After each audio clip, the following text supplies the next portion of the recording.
ಎಲ್ರಿಗೂ ನಮಸ್ಕಾರ. ನಾನು ನಿಮ್ಮ ಮೈಸೂರಿನ ಖೋಖೋ ವರ್ಲ್ಡ್ ಚಾಂಪಿಯನ್ ಚೈತ್ರ.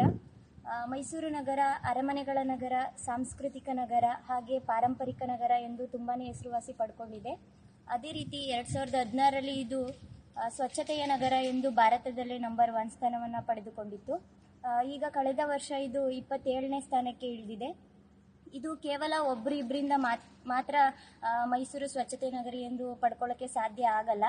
ಆದ್ದರಿಂದ ಇಡೀ ಮೈಸೂರಿನ ಜನತೆ ಇದಕ್ಕೆ ಕೈ ಜೋಡಿಸಬೇಕು. ಆದ್ದರಿಂದ ಮೈಸೂರು ಮಹಾನಗರ ಪಾಲಿಕೆಯ ಸ್ವಚ್ಛ ಸರ್ವೇಕ್ಷಣಾ 2024ರ ಸರ್ವೆ ಕಾರ್ಯಕ್ರಮ ಪ್ರಾರಂಭವಾಗಿದೆ. ಮೈಸೂರಿನ ಜನತೆ ಸ್ವಚ್ಛತೆಯನ್ನು ಕಾಪಾಡುವುದರ ಜೊತೆಗೆ ಮೈಸೂರು ನಗರದ ಹಸಿ ಕಸ, ಒಣ ಕಸ ಹಾಗೂ ಹಾನಿಕಾರಕ ತ್ಯಾಜ್ಯಗಳನ್ನ ವಿಂಗಡಿಸಿ ಕಸದ ವಾಹನದಲ್ಲೇ ಹಾಕಬೇಕು ಎಂದು ತಮ್ಮಲ್ಲಿ ಈ ಮೂಲಕ ಕೇಳ್ಕೊಳ್ತಾ ಇದ್ದೇನೆ.